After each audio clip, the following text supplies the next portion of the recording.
JKC खबर अब तक में आप सभी का स्वागत है। मैं हूं आपके साथ नीरू शर्मा। खबर अब तक में आगे बढ़ने से पहले आइए नजर डालते हैं अभी तक की प्रमुख सुर्खियों पर।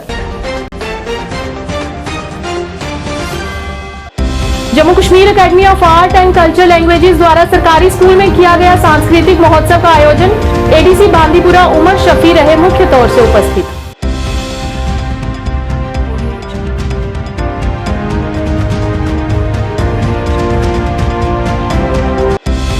जनता दल यूनाइटेड जेके द्वारा श्रीनगर में किया गया बैठक का आयोजन। सांसद चंदेश्वर प्रसाद, राज्य पार्टी अध्यक्ष जीएम शाहीन सहित कई वरिष्ठ नेता रहे मौजूद।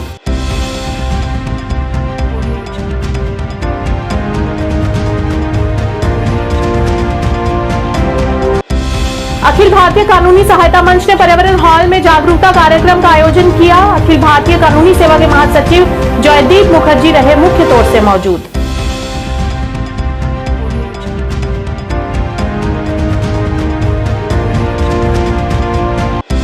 शिवसेना द्वारा जम्मू में किया गया पत्रकार वार्ता का आयोजन। पार्टी प्रमुख मनीष साहनी ने किया कई मुद्दों को उजागर।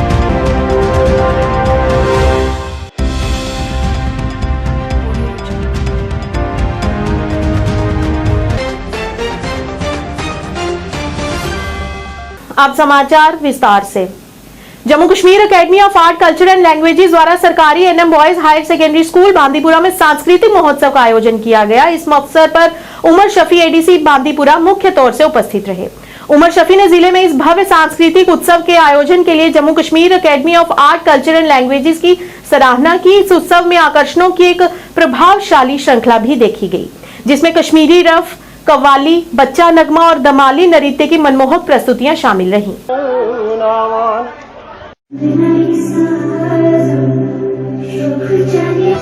फेस्टिवल, कल्चरल फेस्टिवल करेंगे और करेंगे एजुकेशनल इंस्टीट्यूशंस में। तो उसी सीरीज का ये आज छठा प्रोग्राम है जो आज हमने यहाँ इस हायर सेकेंडरी में लाया है। और इसका मकसद हमारा है कि एक तो जो हमारे यहाँ के जो आर्टिस्ट हैं, एक तो उनको अपॉर्चुनिटीज उनको प्रोवाइड करना है, और साथ साथ ये जो हमारा रीजनल कल्चर है, इस कल्चर को यूथ के सामने ले जाना है, उसको इसके साथ जोड़ने का प्रयास हमारा है कि हम उसको इसके साथ जोड़ें, ताकि वो भी इस फ्यूचर तो हमारा यही बच्चे हैं, तो इन बच्चों को इसके साथ जोड़ने की एक कोशिश है। और हमने कोशिश करी कि मिनिमम 2 परफॉर्मेंस हमारे हायर सेकेंडरी में एजुकेशन इंस्टीट्यूशन में बच्चों से परफॉर्म कराएं। जनता दल यूनाइटेड जेएनके की तरफ से श्रीनगर में बैठक का आयोजन किया गया। इस मौके पर सांसद चंदेश्वर प्रसाद, राज्य पार्टी अध्यक्ष जीएम शाहीन सहित कई गणमान्य लोग मौजूद रहे। आपको बता दें कि प्रसाद पिछले 4 दिनों से कश्मीर दौरे पर थे और संसदीय प्रतिनिधिमंडल गुरुवार को यहां पहुंचा। इस मौके पर उन्होंने कहा कि आपातकालीन संसद सत्र में देखना होगा कि इस सत्र का एजेंडा क्या होगा, और साथ ही उन्होंने कहा कि उन्हें लगता है कि एक राष्ट्र एक चुनाव पर बहस संभव है, और उन्होंने कहा कि 2024 का चुनाव वह पूरी ताकत से लड़ेंगे। सीट शेयरिंग अच्छा होगा अगर भारतीय जनता पार्टी पहले तो आए हुए थे यहाँ। एचआरडी कमेटी की टूर प्रोग्राम था, मीटिंग था, हायर एजुकेशन के लोगों के साथ बैठक था, पदाधिकारियों के साथ। और उसके बाद हम लोग यहाँ हमारा जो पार्टी प्रेसिडेंट हैं जीएम शाहीन जी साहब, उनके साथ एक मीटिंग हम अपने पार्टी के साथियों के साथ रख रहे थे, और उसी में आज हम यहाँ उपस्थित हुए हैं। और हमको लगता है कि जो अभी तक बातें हमको सुनने को मिला या लोगों से मिल करके जानकारी प्राप्त करने का जो मौका मिला, उसी पर हम अभी अपना वक्तव्य दे रहे थे। अब आप पूछिए क्या चाहते हैं। संभावना है, देखिए, यह निर्णय कोई प्रधानमंत्री के और राष्ट्रपति जी के सिर्फ हाथ में नहीं है। यह देश के हित में का होने वाला माने समझिए बहस है। इस पर बहस होनी चाहिए और पूरे पार्लियामेंट में बहस करके सबों की राय लेनी चाहिए, और तब देश हित में जो भी काम हो उसमें सबों का राय होना चाहिए, सबों का विचार मिलना चाहिए। अब पार्लियामेंट इसी के लिए ना है, लोकतंत्र में ये व्यवस्था कायम है, तो उस व्यवस्था के माध्यम से ही कोई भी बात आनी चाहिए। अब इसे कमेटी का गठन किए हैं, अब कमेटी में आप देख सकते हैं कि क्या निर्णय हो सकता है। अब कमेटी का जो निर्णय होगा उसके बाद फिर पार्लियामेंट में आता है, और उस बाद सभी पार्टियां अपना अपना विचार व्यक्त करेगी। तो हमारा पार्टी का अभी इस पर बैठक हुआ नहीं है, हमारा पार्टी का भी बैठक होगा तो उसमें निर्णय होगा। अब देखिए, ये बात कहने में आप जो कर रहे हैं उसमें कहीं कोई गलती नहीं है, क्योंकि आप मीडिया के लोग हैं, आप लोगों के सामने गलत नहीं बोला जा सकता है। देखिए, जिसकी मेजॉरिटी होती है लोकतंत्र में, यही ना है कि जिसकी मेजॉरिटी, लोकतंत्र में नियम यही ना है कि जिसकी मेजॉरिटी होती है उसका निर्णय होता है उसके पक्ष में, तो सरकार उसकी बनती है। तो जो सिस्टम ही लोकतंत्र का बना हुआ है तो वही हो रहा है। अब अपोजिशन की बात कितना सुना जाएगा ये आप समझ सकते हैं। अखिल भारतीय कानूनी सहायता मंच ने हंदवाड़ा के पर्यावरण हॉल में एक ज्ञानवर्धक जागरूकता कार्यक्रम का आयोजन किया। इस अवसर पर अखिल भारतीय कानूनी सेवा के महासचिव जयदीप मुखर्जी मुख्य रूप से उपस्थित रहे। इस नेक पहल के समर्थन में उनके साथ बार एसोसिएशन हंदवाड़ा का प्रतिनिधित्व करने वाले जीएन बुखारी और कई अन्य प्रतिष्ठित वरिष्ठ अधिवक्ता और साथ ही आम नागरिकों की मौजूदगी भी देखी गई, जो अपने कानून, अधिकारों और विकल्पों के बारे में जानने के लिए उत्सुक नजर आए। महासचिव जयदीप मुखर्जी ने इस तरह के शैक्षिक प्रयासों को जारी रखने के लिए अपनी प्रतिबद्धता व्यक्त की। दर्शकों को आश्वासन दिया कि निकट भविष्य में इसी तरह की सूचनात्मक शिविर आयोजित किए जाएंगे।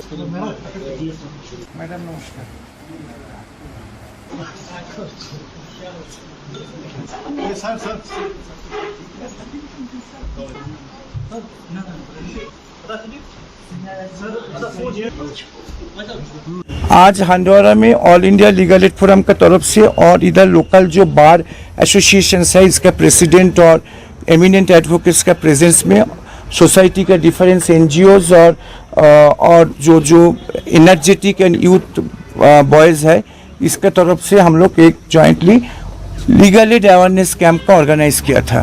तो लीगल एड अवेयरनेस में हम लोग डिस्कस किया था जो लेडी लोग का क्या राइट है, क्या डाउन टू अर्थ पीपल्स जो सोसाइटी का ग्रास रूट आदमी का वो क्या राइट है, ये सब लेके हम लोग डिस्कस किया और बहुत अच्छा भी प्रोग्राम हुआ। डिफरेंस टाइप का पर्सन्स आया था इधर और जो डेडिकेटेड है सोसाइटी के लिए। आपका मीडिया का तरफ से मेरा रिक्वेस्ट है, ये मीडिया गांव में घर घर में जाएंगे, न्यूज़ जो माता जी है, गरीब आदमी है, जो बहन है, जो लड़का भैया है, जो बीपीएल कैटेगरी में पड़ता है और जिसका बिलो प्रॉपर्टी लाइन का कैटेगरी में पड़ता है और जिसका ओरिजिनली लीगल एड का ज़रूरत है, जिसका कानूनी सिस्टम चलाने के लिए जिसका रुपया नहीं है, जिसका लीगल एड उनके लिए ऑलवेज लीगल एड उनके लड़ाई करेंगे। जम्मू में पार्टी प्रदेश मध्यवर्ती कार्यालय में शिवसेना द्वारा एक पत्रकार वार्ता का आयोजन किया गया। इस मौके पर अध्यक्ष मनीष साहनी, महिला विंग मीनाक्षी छिब्बर, चेयरमैन राकेश गुप्ता, ममता देवी सहित कई कार्यकर्ता उपस्थित रहे। इस मौके पर पत्रकारों से बात करते हुए प्रदेश प्रमुख मनीष साहनी ने कहा कि जम्मू कश्मीर में लोकतांत्रिक प्रक्रिया एवं राज्य दर्जा बहाली को लेकर केंद्र सरकार द्वारा कोई सकारात्मक संकेत नहीं मिल रहे, जिस कारण निकट भविष्य में जम्मू कश्मीर में लोकतांत्रिक प्रक्रिया बहाली संभव दिखाई नहीं दे रही। साहनी ने कहा कि जमीनी सच्चाई तो ये है कि बीजेपी जम्मू कश्मीर की जनता का विश्वास खो चुकी है और धारा 370 के निरस्तीकरण के बाद जमीनी हालातों में कोई सुधार नहीं हुआ है। ऐसी स्थिति में बीजेपी राष्ट्रीय स्तर पर अनुच्छेद 370 को लेकर गढ़े गए अपने नैरेटिव को लोकसभा चुनावों तक बनाए रखना चाहती है। देखिए, आज जो हमारी पत्रकार वार्ता है वो जम्मू कश्मीर के अंदर जो चुनावों के अंदर लोकतांत्रिक प्रक्रिया बहाली के अंदर जो है लगातार देरी की जा रही है, राज्य का दर्जा हमें लौटाने के अंदर केंद्र सरकार की तरह से किसी तरह का सकारात्मक संकेत नहीं मिल रहा, जिसका मुख्य कारण इस समय जनता समझ चुकी है, बीजेपी के नेता भी बहुत बेहतर तरीके से समझते हैं। वो है कि जनता की नाराजगी प्रदेश बीजेपी नेताओं के प्रति, प्रदेश बीजेपी नेताओं का जनाधार जो है वो लगातार खिसकता जा रहा है। इसीलिए जो है लगातार केंद्र सरकार जो है जम्मू कश्मीर में लोकतांत्रिक प्रक्रिया बहाल करने को लेकर टाल मटोल कर रही है। देखिए, कई नए प्रयत्न भी किए जा रहे हैं, मगर ये मैं साफ कहना चाहता हूं कि कितने भी ये यत्न कर ले, मगर जनता जो है इनको सबक सिखाने के लिए तैयार बैठी है।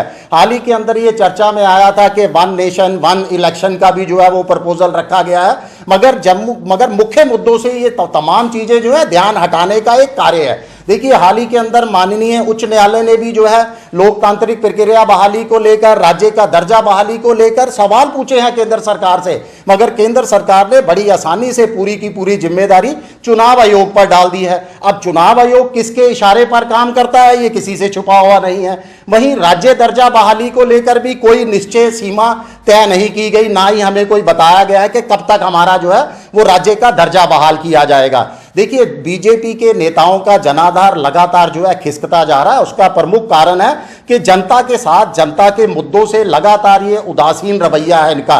बारामूला आरआर हिमालयन ब्रिगेड एगर डिवीजन द्वारा चिकित्सा शिविर का आयोजन किया गया। इस मौके पर बॉर्डरलेस वर्ल्ड फाउंडेशन के ऑर्थोपेडिक सर्जन, नेत्र रोग विशेषज्ञ, family physician, general physician, medicine और स्त्री रोग विशेषज्ञों की मौजूदगी में स्थानीय लोगों को परामर्श के साथ साथ उनका उपचार कर उन्हें मुफ्त में दवाइयां भी वितरित की गई। इस अवसर पर 630 व्यक्तियों के एक बड़े वर्ग को चिकित्सा सहायता उपलब्ध कराई गई।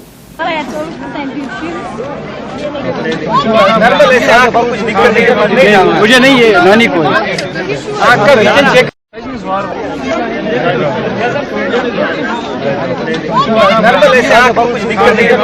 मुझे नहीं है, नानी को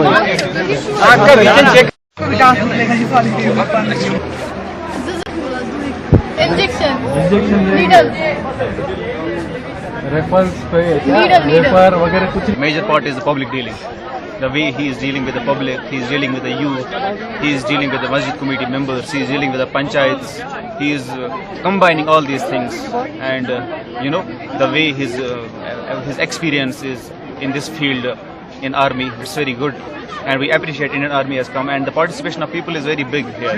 So once again we are thankful to 46 RR, especially all the credit goes to Major Parvinder sir again and again. He organized it here, and participation of people as well as the students of Government Boys Higher Secondary School Fatehgarh. So we are thankful. Also thankful to the media fraternity, they have come here. है कि पहली बार मैंने इस तरह का medical camp देखा है इस नारवाव एरिया में, और मैं अप्रिशिएट करना चाहूँगा 46 RR को, और स्पेशली जो हमारे मेजर परविंदर जी है जो यहाँ के कंपनी कमांडर है, और इनकी सारी टीम को जिन्होंने इतना ऑर्गेनाइज्ड मेडिकल कैंप किया। और सबसे खूबसूरती की बात ये थी जो यहाँ पे लोग आए हैं, तो मैंने भी देखे कि काफ़ी सारे लोग और काफ़ी जगहों से आए जिन्होंने यहाँ पे इसका फ़ायदा उठाया। और मुझे लगता है कि ऐसे एरियाज़ में इतने जो सीनियर डॉक्टर्स जो आते हैं और काफ़ी एक्सपीरियंस डॉक्टर जो आते हैं, मुझे लगता है ये हमारी खुशकिस्मती है यहाँ पे जो इतने दूर से आए हैं, और जिस तरह से इस कैंप को ऑर्गेनाइज़ किया गया है, और जिस तरह से खुद ब्रिगेडियर साहब और हमारे CO 46 RR वो भी आए थे, तो इससे पता चलता है कि हमारी जो इंडियन आर्मी की डेडिकेशन है।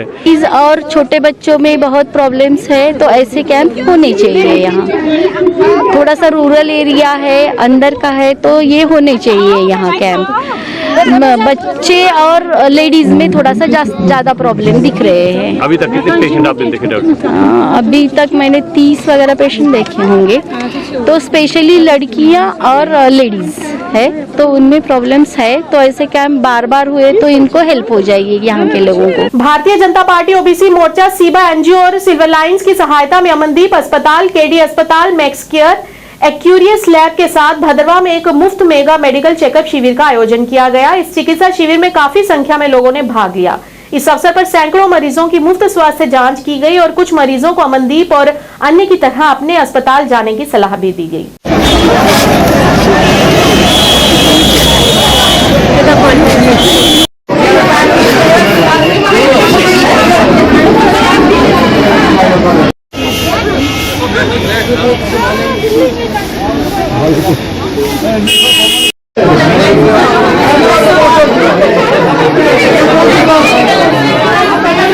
ये बहुत अच्छा इनिशिएटिव है। हमारा अमनदीप हॉस्पिटल जो है पूरे जम्मू कश्मीर में बड़ा फेमस है।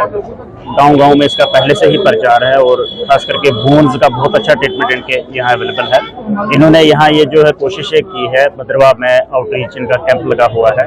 लोगों को जरूरत भी थी, और आप देख रहे हैं कि किस तरह से पब्लिक जो है बहुत काफ़ी तादाद में जमा है, क्योंकि जो लोग अमृतसर तक नहीं जा सकते हैं, वहाँ जाके चेकअप नहीं करवा सकते हैं, वो यहाँ आके फ़ायदा उठा रहे हैं। बहुत अच्छा स्टेप है, और मुझे उम्मीद है कि लोग इससे ज़्यादा से ज़्यादा फायदा उठाएंगे। भारतीय जनता पार्टी ओबीसी मोर्चा और सिबा जो एनजीओ ऑर्गेनाइजेशन है, उनके प्रयास से अमनदीप हॉस्पिटल जो ग्रुप है, उनका पूरे हॉस्पिटल का जो ग्रुप के डॉक्टर्स है, टीम्स है, यहाँ पर भद्रवा पर आई है, और एक medical free health checkup camp लगाया गया है। इसमें 5-6 स्पेशलाइजेशन डिपार्टमेंट है, जो न्यूरो का है, स्पाइन का है, आर्थो का है, डेंटल का है, मेडिसिन है, इसके अलावा 1-2 और डिपार्टमेंट है, प्लास्टिक सर्जरी है।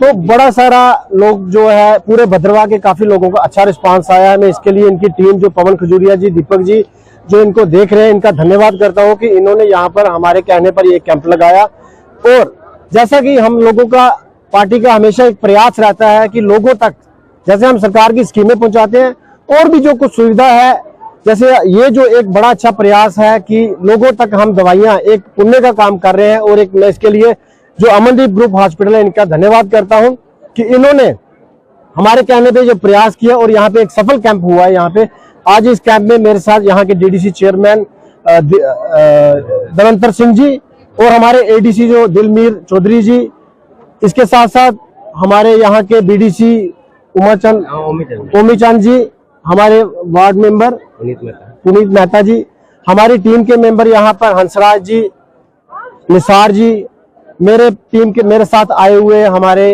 प्रदेश के उपाध्यक्ष मोहम्मद सादिक जी।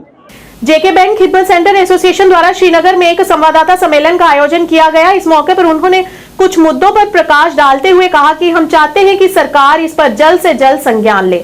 उन्होंने जेके बैंक अधिकारियों को चेतावनी देते हुए कहा कि अगर हमारी मांगें पूरी नहीं की गई तो सड़कों पर बड़े पैमाने पर विरोध प्रदर्शन किया जाएगा। यहाँ आए उनका दिल से हम शुक्रिया करते हैं कि इस प्रेस कॉन्फ्रेंस को वो सक्सेसफुल बनाएंगे। जो एजेंडा है इस प्रेस कॉन्फ्रेंस का, these pertain to the two sides, एक एड्रेस करना पड़ेगा ये जे.एंड.के बैंक को और जो दूसरा साइड है वो जे.एंड.के गवर्नमेंट है। सबसे पहले जो बर्निंग इश्यूज हैं हम फेस करें जे.एंड.के बैंक की तरफ से, वो हम पहले इलाबरेट यहाँ करेंगे कि जैसा सबको पता है कि Khidmat centres played a very vital role in providing the banking service to the door steppers to the general public. 2009 में जे.एंड.के बैंक ने मिलजुल के आईटी डिपार्टमेंट के साथ एक एडवर्टाइजमेंट 2009 में निकाली और इसमें ये कैटेगोरिकली डिक्लेयर किया कि जो भी गवर्नमेंट टू कस्टमर सर्विस है या bank business to customer services है वो सीधे रूट की जाएगी इन खिदमत सेंटर्स के जरिए ही। जो बिल्कुल आज लगभग 15 साल गए, बिल्कुल एक ख्वाब हमें दिख रहा है कि अब सारा जो है पब्लिक डोमेन पे है। अब क्या हो रहा है, bank is repeating very cruel policies. Recently bank ने एक इनिशिएटिव लिया है कि हम ज़्यादा बीसी रोल आउट्स करेंगे। जे.एंड.के बैंक से एसोसिएट भी हैं, हम उनके साथ काम भी कर रहे हैं। हमने बहुत टफ टाइम में हमने इनके साथ काम किया है, चाहे वो कोविड हो, चाहे वो जनधन योजना हो, चाहे हमने ग्राउंड लेवल पे हमने इनको रीच दिया है। अब रीच देने का देखिए, कोई भी कोई काम करता है तो दोनों तरफ से फायदा होता है तभी करता है। जेके बैंक ने तो अपना टारगेट्स पूरे कर लिए, जैसे भी कर लिया, लेकिन हमें ग्राउंड लेवल पे अभी तक कोई रिकॉग्निशन देने में वो कतराता है। तो जब हम उनके मैनेजमेंट से मिलते हैं, कोई भी पॉलिसी पॉइंट ऑफ व्यू से देखते हैं, जब कुछ भी करते हैं तो ये हमें इग्नोर करना शुरू कर देते हैं। और जैसे कि इन्होंने जिक्र किया, रिसेंटली हम मिले तो वो ऐसे एरोगेंट वे में बोल रहे हैं कि आपको जो करना है करो, प्रोटेस्ट करो, कोई बात नहीं, रोड पे आओ, हमें कोई फर्क नहीं पड़ता। जो कि एक फाइनेंशियल इंस्टीट्यूशन इस तरह से बात कहेगा तो वो हजम नहीं होती है। और यहाँ ऐसा नहीं है कि जे.एंड.के बैंक कुछ कह रहा है, J&K bank is a part of government only. अगर गवर्नमेंट हम क्या समझेंगे कि ये जे.एंड.के बैंक कह रहा है या गवर्नमेंट कह रहा है, गवर्नमेंट कह रही है, इसके अंदर सारे ही इन्वॉल्व हैं। लेकिन हमारा प्राइम फोकस जनरली क्योंकि हमारी अप्रोच हमेशा जे.एंड.के बैंक से रही है, क्योंकि जे.एंड.के बैंक से ही हमारा घर चलता है। बीच बिहारा में 30 दिनों तक चलने वाला आयुष्मान बाबा कार्यक्रम वन स्टॉप सेंटर की शुरुआत की गई। एडीसी अनंतनाग मोहम्मद अशरफ ने कार्यक्रम का उद्घाटन किया। इस समारोह में सीएमओ एम.वाई. जुगू और ए.आर. हिलाल मुख्य तौर से उपस्थित रहे। यह कार्यक्रम अनंतनाग जिले के सभी गांव में आयोजित किया जाएगा।